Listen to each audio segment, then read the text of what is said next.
donc il y a ces enjeux de souveraineté, il y a l'espace Schengen, il y a cette histoire de politique monétaire, et malheureusement aujourd'hui, nous sommes les seuls à défendre ces propositions, nous sommes les seuls à vouloir changer de modèle économique et donc vouloir sauver l'emploi dans ce pays. Nos élites sont sourdes à cela, quand bien même on verrait que nous forçons au débat. Mais c'est pour cela aujourd'hui, nous sommes dans un vote d'adhésion parce que nous proposons un projet. Les Français adhèrent aussi parce que nous sommes cohérents. Ça fait des années que nous défendons cela, que nous nous adaptons parfois, parce qu'évidemment sur 40 ans d'existence, il y a des mutations, il y a des évolutions au contexte, c'est normal.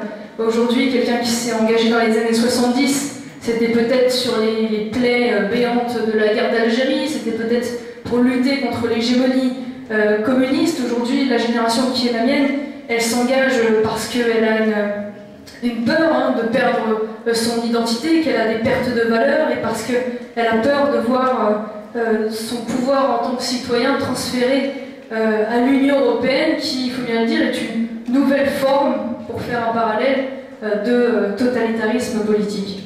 Alors, vous avez donc, vous, en tant qu'habitant français du Sud, une responsabilité particulière, celle de vous engager. Mon grand-père dit souvent, je trouve que c'est extrêmement parlant comme image, il dit souvent, vous savez, quand on est dans l'eau, entre le nez et la bouche, il y a 1 centimètre. Et pourtant, c'est le centimètre qui fait que vous allez vivre ou vous allez mourir. C'est terrible, mais c'est exactement ça. C'est-à-dire que là, nous arrivons à un tel degré de déliquescence que je crois qu'il n'est plus temps de s'interroger, il n'est plus temps d'avoir peur. Il faut s'engager en tant que militant, il faut s'engager en tant que candidat.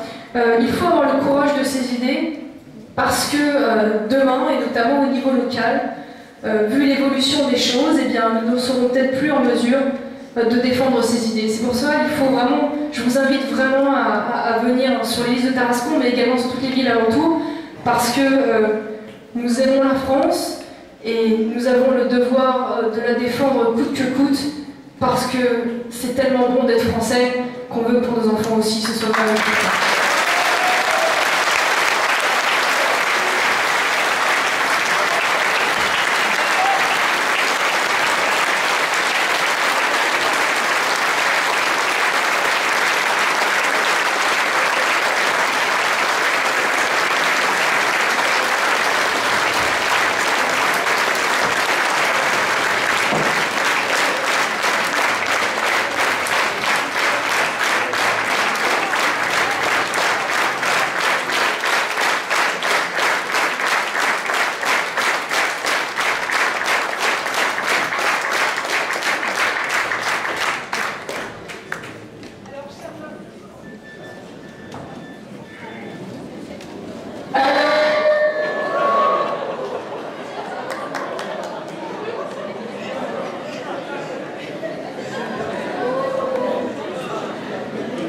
Alors voilà, chère Marion, tu as tellement captivé l'Assemblée que les Français de ce soir ne sont ni arrivés en retard, ni ils ont chuchoté avec leurs voisins.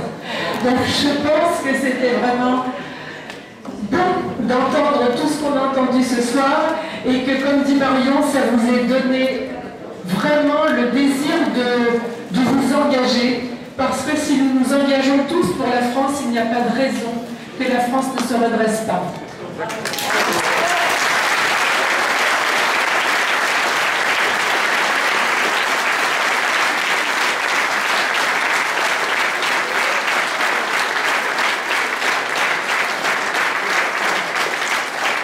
Alors, chère Marion, tout à l'heure à la conférence de presse dans la salle en haut, j'ai parlé d'une de mes colistières qui était en quelque sorte la fille spirituelle de Frédéric Mistral. Frédéric Mistral, le prix Nobel de la littérature, qui à la fois a défendu la Provence pour mieux défendre notre patrie, la France. Et c'est donc en habit d'Arlésienne, en costume, que Clotilde, au nom de toute l'équipe des colistiers qui se trouve là, mais aussi dans l'Assemblée ce soir, que nous t'offrons cette gerbe de fleurs. Et je voudrais aussi, chère Marion, te de lire un passage de Mireille que Clotilde m'a sélectionné, parce que ce passage de Mireille, donc de Frédéric Mistral, c'est quelques vers que Clotilde avait offert à ton grand-père il y a quelques années et qui avait beaucoup touché ton grand-père. Alors je vais te le lire. Le gai royaume de Provence à la fin s'endormit. France, avec toi conduis ta sœur, dit son dernier roi. Je meurs. Dirigez-vous ensemble vers l'avenir à la grande tâche qui vous appelle. Tu es la forte, elle est la belle. Vous verrez la nuit rebelle fuir devant la splendeur de vos fronts réunis.